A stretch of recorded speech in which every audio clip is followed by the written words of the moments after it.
이 아침 가운데 읽었던 성경 말씀 요한복음 4장 25절서부터 30절의 말씀을 통해서 하나님의 이름의 능력이라고 하는 제목으로 잠시 같이 말씀을 나눕시다. 우리가 읽었던 본문의 말씀은 사마리아 성 근처에 있는 사마리아 지역의 수가성 근처에 있는 우물가에서 예수님하고 사마리아 여인과 그 대화하는 그 과정을 우리가 지금 계속 살펴보고 있습니다. 예수님은 갈릴리로 가시기 위해서 의도적으로 어디를 거쳐 가시느냐? 이 사마리아 땅을 의도적으로 거쳐 가신다는 거죠. 그래서 요한복음 4장 4절에 보면 사마리아를 통과하여야 하겠는지라 라고 표현하면서 반드시 그곳을 거쳐가야 함을 성경에 보여주고 있다는 거죠. 왜냐? 계속해서 말씀드렸지만 그곳에 누가 있는 거예요? 예수님의 자기 백성이 있다는 거죠. 구원해야 할 자기 백성이 있는 그곳이기 때문에 예수님은 반드시 사마리아를 거쳐가야 한다는 거예요. 그런데 그 예수님의 자기 백성이 누구였어요? 바로 그 사마리아 여인이라는 거죠. 그래서 수가성 그 우물가에서 그 여인을 만나고 물 좀 달라라고 하는 그 말로 말문을 트시고요. 하나님의 선물인 생수에 대한 이야기를 하시고 또 갑자기 남편을 또 데려오라고 이야기를 하신다는 거죠. 남편을 데려오라라고 했을 때 이 사마리아 여인은 깜짝 놀라면서 뭐라고 대답하냐면은 나는 남편이 없습니다 라고 대답을 합니다. 그런데 그 말, 남편이 없습니다 라고 하는 그 말에 대해서 이미 6번째 남자와 살고 있는 것을 아시는 주님께서 남편이 없다라고 하는 그 사마리아 여인의 그 말에 뭐라고 얘기하셨냐면은 내 말이 참되다라고 얘기하십니다.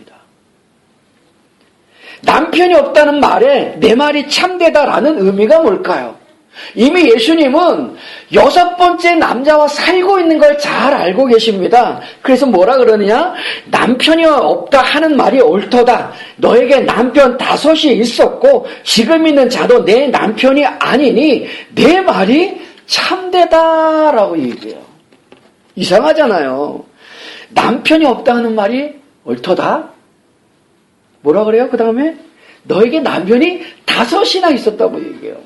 그리고 지금 있는 남편도 내 남편이 아니다라고 하니 내 말이 참되구나 라고 얘기한다는 거죠. 이 말의 의미가 뭘까요? 지금 6번째 함께 살고 있는 그 남자도 뭐라는 거예요? 정상적인 어떤 법률적인 남편이 아니구나 라고 하는 그 의미도 있지만 예수님께서 남편이 없다라고 하는 그 여인의 말에 내 말이 참되다라고 하는 그 말 속에는 담겨진 의미가 있다는 거죠. 그 의미는 뭐냐면은 너에게 참 남편이 있다는 거예요. 참이라고 하는 개념이 뭐예요? 지난주에 보았지만 참이라고 하는 것은 진짜 이거 실체 이 얘기라는 거예요. 그러니까 너에게 진짜 남편이 있다. 실체의 남편이 있다라고 말씀한다는 거죠. 그게 누구겠어요?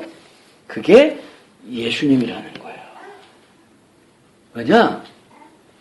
성경은요, 끊임없이 하나님과 성도의 관계를 누구로 은유하며 비유하며 표현하고 계시냐면은 남편과 아내 혹은 남자와 여자의 관계 속에서 계속해서 말씀해주고 계신다라고 하는 거예요. 그래서 창세기에 보여지는 아담과 하와의 창조의 모습도 우리가 성경 공부하면서 보았지만 그 안에 담겨있는 의미가 뭐냐면 하나님과 성도의 관계의 모습에 대한 은혜였다라고 하는 거죠. 그걸 바울이 뭐라고 표현하느냐? 에베소서 5장 31절 32절에 이렇게 표현해요. 그러므로 사람이 부모를 떠나 그의 아내와 합하여 그 둘이 한 육체가 될지니 이 비밀이 크도다. 나는 그리스도와 교회에 대하여 말하노라 라고 말하고 있다는 거예요. 남자와 여자가 부모를 떠나서 결혼하여 한 몸이 되는 그 사건을 사도 바울은 뭐라고 얘기하느냐? 비밀이다라고 얘기해요. 이 비밀이 크도다. 나는 그리스도와 교회에 대하여 말하노라라고 말씀하고 있다는 거예요. 그러니까 성경이 보여지는 모습 속에서 하나님과 하나님의 자녀, 하나님과 성도의 그 관계를 남편과 아내의 모습으로 많이 비유하여 표현해 주고 계신다라고 하는 거죠. 특별히 선지서에 보면 그런 표현들이 자주 나옵니다. 하나님과 이스라엘의 관계를 남편과 아내의 관계로 표현한다는 거죠. 그걸 잘 보여주는 선지자가 누구냐면은 호세아와 고멜이라고 하는 거예요. 호세아 선지자에게 하나님이 말씀하셔서 고멜과 결혼하라고 얘기합니다. 근데 고멜은 깨끗한 여인이 아니에요. 근데 그 여인과 결혼하는 그 모습을 통하여서 하나님의 남편 되신과 이스라엘의 아내 됨. 그래서 하나님이 그 아내 이스라엘을 얼마나 사랑하느냐라고 하는 걸 호세아 선지자의 그 결혼 관계의 모습을 통하여서 하나님이 보여주고 계신다는 거죠. 또한 요한계시록 19장에 가면은 어린 양의 혼인잔치를 비유하여서 마지막 날에 대한 모습을 표현해주고 있습니다. 그 마지막 때의 모습을 뭐라 그러냐? 어린 양의 혼인잔치라는 표현으로 하고 있다는 것이고요. 또 요한계시록 21장에 가면은 완전한 하나님의 나라가 이루어지는 모습에서 새 예루살렘이 하늘에서 내려와요. 그 새 예루살렘이 하늘에서 내려오는 것에 대한 표현을 뭐라고 하느냐면은 신부가 남편을 위하여 단장한 것 같다라는 표현을 쓰고 있다는 거죠. 그러니까 성경이 끊임없이 은효적으로 우리에게 표현하는 것 중에 하나가 뭐냐면 하나님과 성도의 관계가 뭐냐? 남편과 아내의 관계의 모습을 표현해주고 있다라고 하는 거예요. 그런데 지금 예수님께서 지금 사마리아 수가성에 와서 이 여인을 만나잖아요. 이 여인이 누구라고요? 예수님의 자기 백성 성도예요.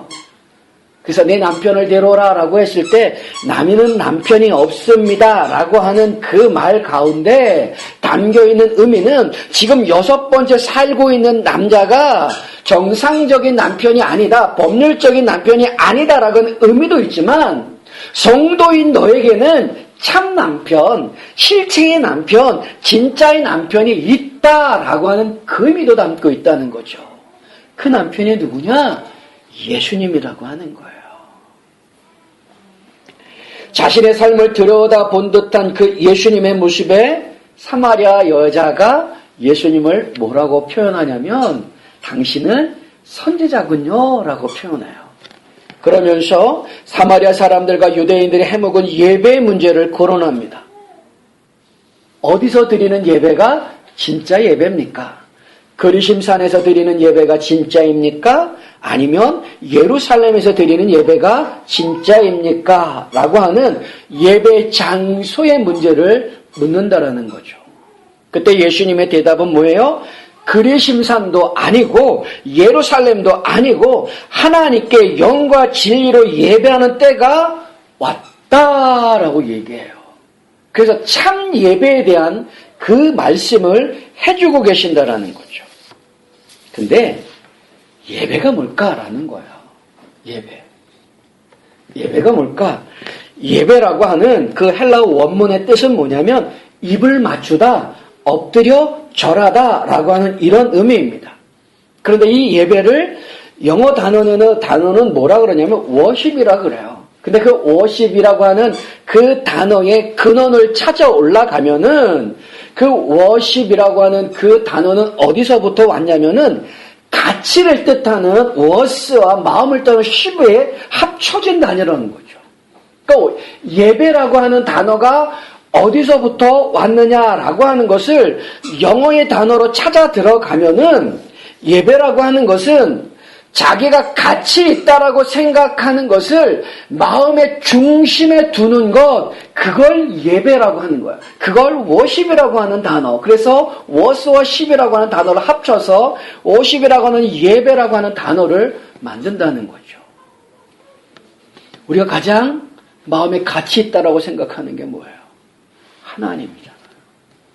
그래서 우리는 하나님 앞에 예배한다는 거예요. 근데 우리만 예배하느냐? 아니잖아요. 이 세상에 참 많은 종교가 있어요. 그 종교를 가진 사람들은 자기의 종교의 대상인 그 존재에게 예배하는 거죠. 왜? 자신들이 생각하기엔 그게 가장 가치 있다라고 생각하는 거예요. 그걸 마음의 중심에 두고 그 대상을 향하여 예배한다는 거죠. 그러면 종교를 가진 사람만 예배하느냐? 아니에요. 종교를 갖지 않은 사람들도 예배해요. 왜냐? 예배라는 뜻 자체가 그랬잖아요. 가치 있다라고 생각하는 걸 마음의 중심에 두는 것이라고 했잖아요. 그래서 세상의 모든 사람들은 다 뭐냐? 그가 종교를 가지고 있던 종교를 가지고 있지 않던 모든 세상의 사람들은 다 예배하는 사람들이에요. 그 마음의 중심에 자기가 가치가 있다라고 생각하는 것들을 가슴에 두고 그 대상을 향하여서 자신의 모든 것들을 쏟아낸다라고 하는 거죠. 우리에게는 하나님이 계신 거예요. 그래서 하나님께 예배하며 하나님께 모든 것을 쏟아내는 거죠. 세상의 사람들은요, 돈에 예배하는 거예요. 그러니까 돈에 그 가치를 마음의 중심에 두고 거기다 자기의 모든 것들을 전력 투구하며 쏟아내는 거고요. 또 권력에 예배하는 것, 또 명예에 예배하는 것, 육적인 쾌락에 예배하는 것, 또 자기 자식에게 예배하는 것, 또는 자기 자신을 위한 또 예배하는 모습들이 있다라고 하는 거죠. 근데 이 모든 모습들은 다 뭐냐? 가만히 생각해 보면 자신을 위한 예배예요. 우리가 하나님께 드리는 그 참 예배 외에 모든 예배들을 가만히 생각해 보면은요, 자기 자신을 위한 예배라고 하는 거죠. 그건 탐심이에요. 자기 자신을 위한 예배는 우상 숭배고 탐심은 우상 숭배예요. 근데 세상의 모든 사람들은 다 이렇게 우상 숭배하는 모습을 보이고 있다라고 하는 거죠. 그런 세상의 사람들 가운데 참 예배가 무엇이냐라고 하는 것을 예수님께서 영과 진리로 예배하는 자만이, 하나님께 예배하는 자만이 참 예배하는 것이다 라고 지금 말씀해 주고 있다는 거죠. 근데 그 참 예배가 뭐냐? 영과 진리로 예배하는 게 뭐냐? 그걸 우리가 지난주에 살펴본 거예요. 로마서 12장 1절 2절의 말씀을 첨부하여서 그 영적 예배, 합당한 예배가 뭐냐, 참 예배가 뭐냐, 영과 진리의 예배가 뭐냐라고 하는 걸 우리가 지난주에 살펴봤다는 거죠.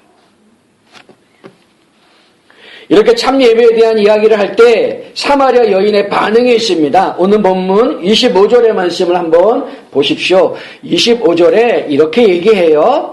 여자가 이르되 메시아 곧 그리스도라 하는 이가 오실 줄을 내가 아노니 그가 오시면 모든 것을 우리에게 알려주시리이다. 예수님께서 참 예배에 대한 이야기를 하잖아요. 그랬더니 이 사마리아 여자가 하는 말이 뭐냐면 그리스도가 오면은 다 알게 된다는 거예요. 그리스도가 오시면, 하나님이 약속한 메시아가 오시면 그 모든 것들을 다 알게 될 겁니다 라고 얘기한다는 거죠. 사마리아 사람들은 모세 오경만 성경으로 믿습니다. 그런데 그 모세가 하나님께서 나와 같은 선지자 하나를 일으키리니 너희는 그의 말을 들으라 라고 하는 그 말씀을 가지고 사마리아 사람들은 모세가 말한 나와 같은 선지자를 메시아로 기다리고 있습니다. 그리스도로 기다리고 있다는 거예요. 그래서 그분이 오시면 지금 당신이 말씀한 참 예배가 무엇인지 잘 우리에게 말씀해 주실 것입니다 라고 이야기하고 있는 거죠. 그랬더니 26절 보십시오. 뭐라고 예수님께서 말씀하시는가? 예수께서 이르시되 내게 말하는 내가 그라 하시니라. 그리스도가 오시면, 메시아가 오시면 참 예배가 뭔지 다 알게 될 겁니다. 이 말을 사마리아 여자가 하니까 예수님의 대답이 뭐예요? 내가 그라. 이 대답을 해요. 그런데 이 말씀이 이 여인과의 대화의 그 과정들이 얼마나 진지했는지 그 당시의 분위기를 알 수 있는 구절이 있어요. 27절을 보십시오. 27절, 이때의 제자들이 돌아와서 예수께서 여자와 말씀하시는 것을 이상히 여겼으나 무엇을 구하시나이까? 어찌하여 그와 말씀하시나이까? 묻는 자가 없더라. 이게 지금 그 당시의 분위기를 보여주는 거예요. 당시 유대인들은요, 거리에서 여자와 이야기를 나누는 것을 되게 싫어했어요. 그러니까 여자하고는 길에서 이야기 나누지 않는 것이 관습이에요. 그 여자가 자기 아내라 할지라도, 자기 부인이라 할지라도 길거리에서는 여자와 이야기하지 않아요. 심지어 지금 예수님이 누구랑 이야기하는 거예요?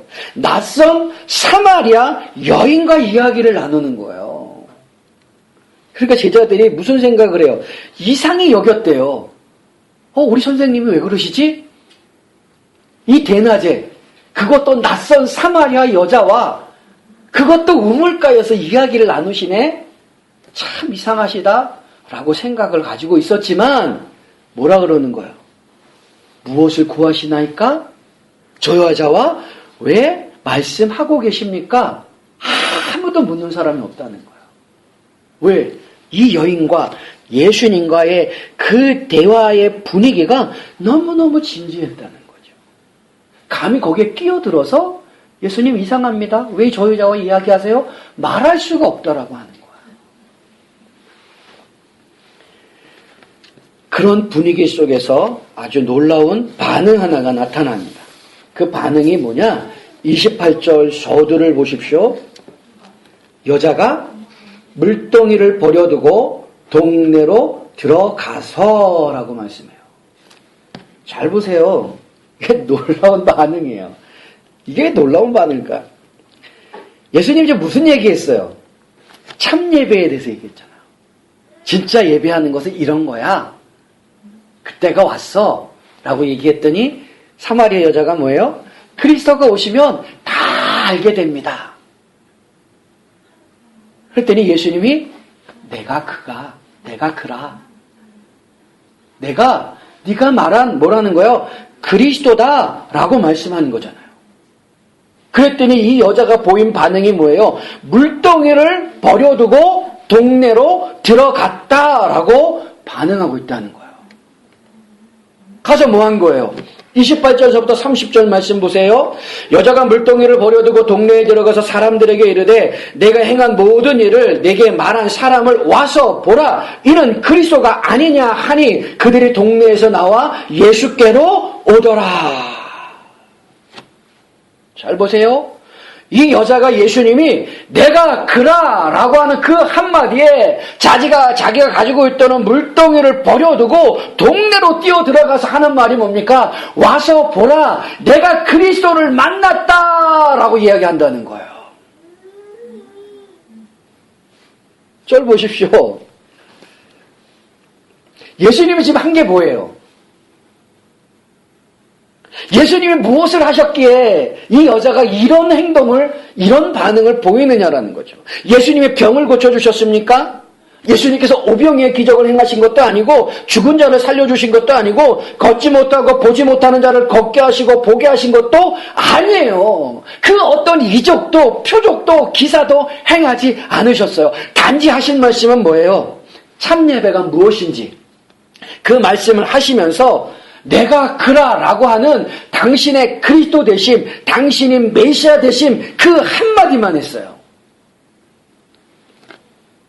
한마디로 얘기하면 복음을 얘기하는 거죠. 그랬더니 여자가 뭐예요? 자기가 애지중지하던 물동이를 버려둔 거예요. 그 자기가 물 길러 왔다라고 하는 그 사실도 잊고 동네로 뛰어들어가서 와보라 내가 그리스도를 만났다라고 소리치는 거예요.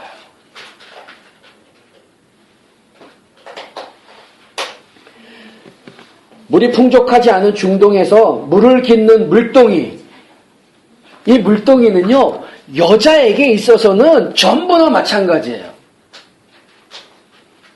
어부에게는 그물이 반드시 필요한 것처럼, 세리에게는 책상이 필요한 것처럼, 그 당시 여인들에게 있어서는 바로 이 물동이가 그 어느 것보다 필수 재산이라고 하는 거죠. 근데 이거를 버려두는 거예요. 그리고 자기가 물 들어왔다라고 하는 그 생각도 잊어버리는 거예요. 그리고 동네로 뛰어들어가요. 근데 또 생각을 해보세요. 이 사마리아 여인이 어느 시에 물 기르려고 우물가에 나왔습니까? 성경이 제6시라 그랬잖아. 6시요. 그 6시는 우리 시간으로 따지면 정오예요. 12시예요. 한낮에 햇볕이 쨍쨍 내리쬐는 때예요. 그때는 사람들이 물들어 안 가요. 그럼에도 불구하고 이 여인은 그 6시에 나와서 그 물을 뜨려고 하는, 물을 기르려고 하는 의도가 뭐였습니까? 사람들의 시선. 자기가 6번째 남자와 살고 있는 그 모습에 대해서, 그 현실에 대해서 사람들이 바라보는 그 시선 때문에 피한 거잖아요. 그래서 몰래 정오에 와서 물을 기르러 나온 거잖아요. 혼자. 그런데 예수님께서 뭐라 그러니까 내가 그라 라고 하는 그 한마디 말씀에 자신의 부끄러운 과거, 자신의 부끄러운 모습들, 사람들에게 보여주기 싫었던 그 모든 것들을 다 잊어버리는 거예요. 그 사람들의 시선을 의식했던 그 사람들을 향하여서, 자신의 부끄러움을 알고 있는 그들을 향하여서 동네로 뛰어들어가는 거죠. 그러면서 하는 말이 뭐예요? 와보라 내가 그리스도를 만났다. 자기가 피하고 싶었던 사람들, 자신이 두려워했던 그 사람들 속으로 들어가는 거예요. 그래서 그리스도를 얘기하는 거예요. 이 여자는 지금 뭘 잊어버린 거예요? 자신의 과거의 부끄러움들을 다 잊어버린 거예요. 사람들의 시선, 사람들이 나를 어떻게 보느냐, 저 몹쓸 여자, 이런 시선 다 잊어버린 거예요. 왜? 자기가 누굴 만났기 때문에요. 그리스도, 메시아. 근데 예수님이 보여주신 건 뭐예요? 아무것도 없어요. 내가 그라. 내가 그라라고 하는 당신의 메시아 되심, 그리스도 되심의 그 한마디였어요. 근데 이 이름이, 이것이 얼마나 능력이 있는지 그 여자가 그동안 가지고 있는 모든 부끄러움들을 다 내려놓게 하신 거예요. 다 벗어던지게 하신 거예요. 그가 그렇게 소중하게 여겼던 물동이, 자기의 갈증을 채우려고 했던 그 물동이를 내려놓는 거예요. 벗어버리는 거예요. 그 동네로 뛰어들어가요. 왜 그럴 수 있었을까? 잘 생각을 해보십시오. 우리 예수님께서 십자가에 죽으실 때 십자가에 달리시기 전에 보여주셨던 모습이 있습니다. 그 모습은 뭐냐면 발가벗겨지는 거예요.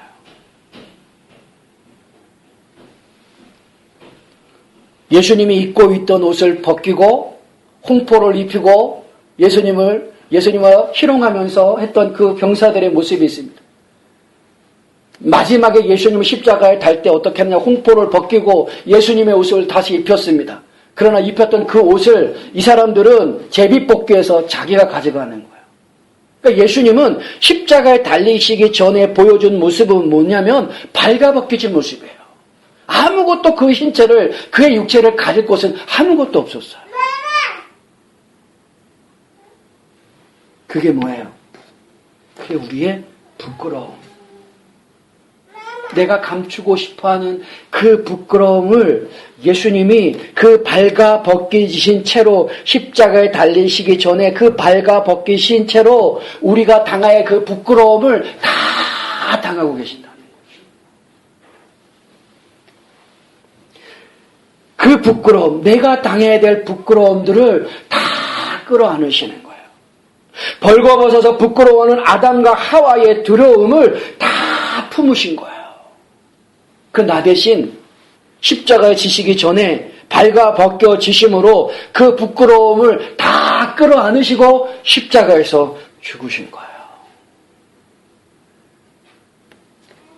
그러기에 이 사마리아 여인이 자신의 부끄러움이 죄의 모습을 입고 사람들 속으로 들어가는 거예요.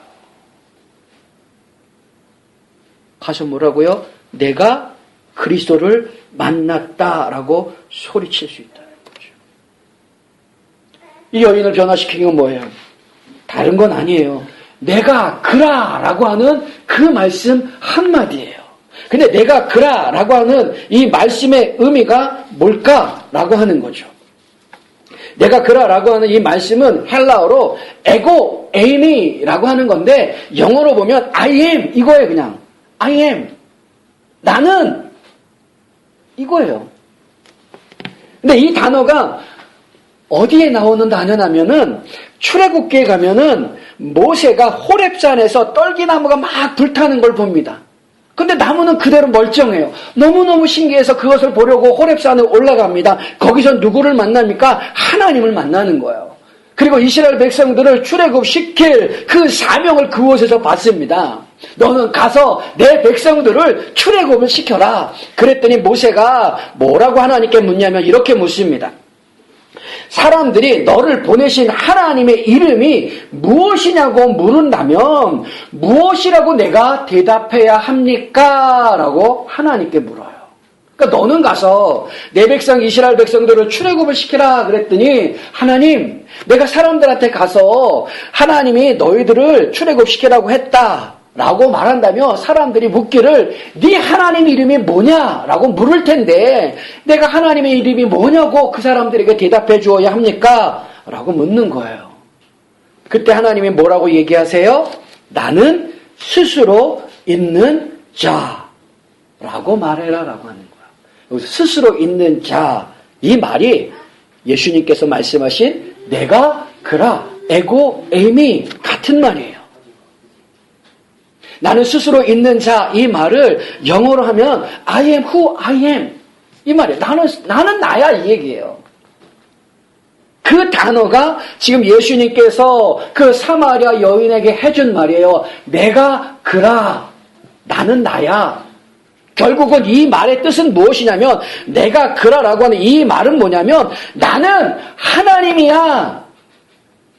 내 이름은 하나님이야 라고 하는 그 표현이라는 거죠. 근데 내 이름은 하나님이야 라고 하는 그 이름의 놀라운 능력이 그 여인에게 나타난 거예요. 그래서 모든 부끄러움들을 잃어버리고 물동이의 중요함도 잊어버리고 물을 기르려고 왔다라고 하는 그 이유들도 다 잊어버리고 동네에 들어가서 사람들에게 예수는 그리스도다라고 선언하고 있는 거예요. 왜? 그 예수가 나의 모든 부끄러움들을 끌어안고 십자가에 죽으셨기 때문이에요. 이런 변화가 일어날 수 있는 건 뭐냐면 그 당시 유대인들은요, 그 당시 히브리인들은요 가지고 있는 생각이 있어요. 그게 뭐냐면 하나님의 이름을 거룩하게 생각합니다. 그래서 성경을 필사할 때도 하나님의 이라는 이름이 나오면은 정결하게 합니다. 깨끗하게 합니다. 할 수만 있다면 목욕 재개까지 하고요. 쓰던 펜을 내려놓고 하나님이라고 하는 그 단어를 새로운 펜으로 쓰고 다시 다른 펜을 들어서 성경을 이어갈 정도예요. 그렇게 하나님의 이름을 거룩하게 생각할 뿐만 아니라 그 이름에는 하나님의 성품도 담겨져 있고 그 이름에는 하나님의 약속도 담겨져 있고 그 이름에는 하나님의 약속을 이루실 능력도 담겨져 있다라고 히브리인들은 믿고 있었다라고 하는 거죠. 그래서 모세가 하나님의 이름이 무엇이냐고 사람이 물을 때 무엇이라고 대답해야 합니까? 라고 이 물은 것은 하나님의 이름이 궁금해서가 아닌 거예요. 그 사람들이 네가 말한 그 하나님의 이름이 뭐냐? 그게 이름이 궁금해서 그런 게 아니라 너를 보내신 분이 누구며 그 약속이 무엇이며 그 약속을 이루실 능력이 있는 분이냐라고 하는 확증에 대한 요구를 한 거예요. 근데 예수님이 뭐라 그래요? 아니 하나님이 뭐라 그래요? 나는 스스로 있는 자이다. 나는 나야. 그 말을 듣고 모세가 내려가잖아요. 그것이 지금 이 여인에게도 나타나는 거예요. 신약에서도 예수님의 이름의 능력이 나타납니다. 요한복음 20장 31절 보면 오직 이것을 기록하면 너희로 예수께서 하나님의 아들이심을 믿게 하려 하며 또 너희가 믿고 그 이름을 힘입어 생명을 얻게 하려 함이니라 라고 말씀하고요. 우리가 잘 아는 사도행전 3장 6절에 보면 베드로가 이르되 은과 금은 내게 없거니와 내게 있는 이것을 내게 주노니 나사렛 예수 그리스도의 무엇으로요? 이름으로 일어나 걸으라 라고 얘기하잖아요.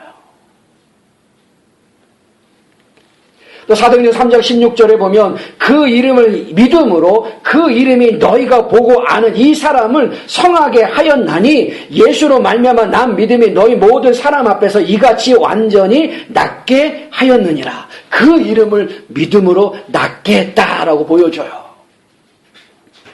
또 마지막 예수님께서 겟세마네 동산에서 기도하실 때 예수님을 잡으러 군인들이 오잖아요. 그 군인들이 왔을 때 예수님께서 말해요. 내가 그라. 잡으러 온 사람이 내가 그라. 지금 이 본문과 같은 단어인데 내가 그라라고 하는 그 말 한마디에 군인들이 다 땅에 엎드러지는 그 일들이 일어나요. 요한복음 14장 4절서부터 6절 예수께서 그 당한 일을 다 아시고 나아가 이르시되 너희가 누구를 찾느냐 대답하되 나사렛 예수라 하거늘 이르시되 내가 그니라 하시니라. 그는 파는 유다도 그들과 함께 섰더라. 예수께서 그들에게 내가 그니라 하실 때에 그들이 물러가서 땅에 엎드러지는지라. 하나님의 이름 자체에 능력이 있는 거예요. 그 이름이 우리를 구하는, 그 이름이 우리의 죄를 대속하는. 이러한 배경 속에서 예수님이 사마리아 여인에게 내가 그라라고 하는 그 말씀에 물동이를 버려두고 동네에 들어가서 자기가 싫어하고 피하고자 했던 그 사람들을 향하여 와보라 내가 그리스도를 만났다라고 소리칠 수 있었다는 거죠. 그게 바로 하나님의 이름의 능력이에요. 그 이름이 우리를 구하는 거예요.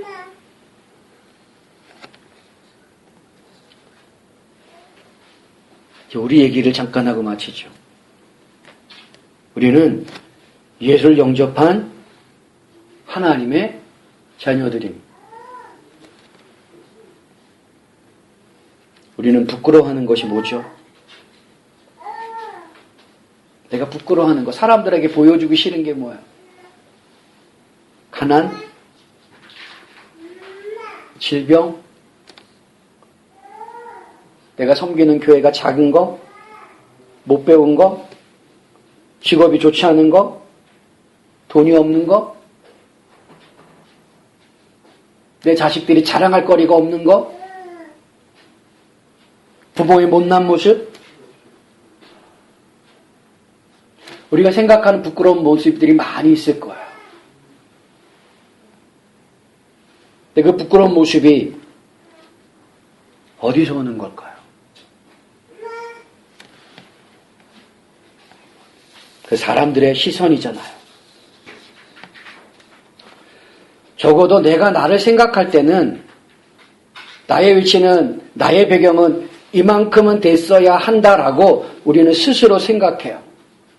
그런데 내 위치가 그렇지 못할 때, 내 환경이 그렇지 못할 때, 내 자녀들이 그렇지 못할 때, 내 육신이 그렇지 못할 때, 내 부모가 그렇지 못할 때, 세상 사람들이 나를 바라보는 그 시선, 나를 아는 사람들이 나를 바라보는 그 시선을 의식함으로 나오는 게 뭐예요?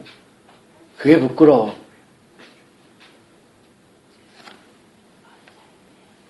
마치 사마리아 여인이 자신의 모습을 바라보는 수가성 사람들의 시선에 부끄러워서 제6시에 물을 기르러 온 것처럼 우리가 부끄러워하는 것들이 그런 것들이라는 거죠. 그러나 정말 우리가 부끄러워할 건 뭐냐? 그런 우리의 환경적인 모습, 나의 위치의 모습, 우리의 자녀의 모습, 우리의 부모의 모습, 이게 아니라고 하는 거죠. 정말 우리가 부끄러워해야 할 모습은 우리의 죄의 모습이에요. 끊임없이 내 속에서 끓어오르는 세상의 욕심과 욕망, 하나님 위에 다른 것들을 마음의 중심에 두고 스스로 그것에 예배하며 살고 있는 그런 우리의 모습을 부끄러워해야 한다라고 하는 거죠. 할 수만 있다면 남을 밟고서라도 더 높은 곳에, 더 좋은 곳을 가지고 싶어하는 그 탐욕의 모습들을 우리 부끄러워해야 한다는. 근데 그 모든 부끄러움들을 예수님께서 다 끌어안으시고 십자가 앞에서 발가 벗겨지신 채로 그 모든 부끄러움을 다 당하셨다는 거죠. 그리고 십자가에 죽으시면서 마지막으로 하신 말씀이 뭐예요? 다 이루었다. 우리가 세상 속에 가지고 있는 모든 부끄러움도 다 가져가셨다는 거예요. 대신 지고 가셨다는 거예요. 다시 다 당신이 다 당하셨다라는 거예요. 그러므로 우리가 이 땅을 살아가면서 신앙생활 하면서 무언가 자꾸 이루려고 하고 무언가 자꾸 지키고 행하면서 나의 믿음과 나의 신앙을 증명하고 간증하려고 나타내려고 하지 말고 내가 가지고 있는 것 말고요. 하나님이 이루어 주신 것, 예수 그리스도께서 이루어 주신 것, 그 하나님이 그 이름을 통하여 이루어 주신 그것들을 믿고 그것들을 누리며 사는 거예요. 근데 자꾸 뭔가 하려고 하고 뭔가 말씀대로 지키고 그렇게 살지 못한 것에 대한 부끄러움들, 또 그래서 자꾸 사람들이 나를 향한 그 시선들을 생각함으로 우리가 자꾸 세상 속에서도 부끄럽고 나타내지 못하려고 하는 모습이 있다는 거야. 근데 그 모든 것들을 다 주님이 끌어안고 죽으셨다니까요. 그 사실을 믿고 우린 뭐 하면 돼요? 누리면 돼요. 거기에 무슨 창피함이 있고 거기에 무슨 부끄러움이 있겠습니까? 우리의 모든 부끄러움을 예수님이 다 당하시고 우리에게는 하나님의 영광을 그리스도로 옷 입혔기 때문에 내가 그라는 예수의 이름의 능력이 사마리아 여인의 물동이를 버려두고 자신의 부끄러워했던 사람들 속으로 들어가서 당당히 와서 보라 내가 그리스도를 만났다라고 소리친 것처럼 우리도요. 세상 속에서 하나님의 자녀답게 살면서 예수는 그리스도다라고 당당하게 말할 수 있는 모습이 있어야 한다는 거죠. 아니 그렇게 주셨어요. 우리는 그걸 믿고 그걸 누리면 되는 거예요. 우리 환경, 내가 가지지 못한 거 그것 때문에 부끄러워하지 말자고요. 그건 모든 것, 그것조차도 주님이 다 가져가셨어요. 세상 사람들의 시선 주님이 다 가져가셨어요. 다 당하셨어요.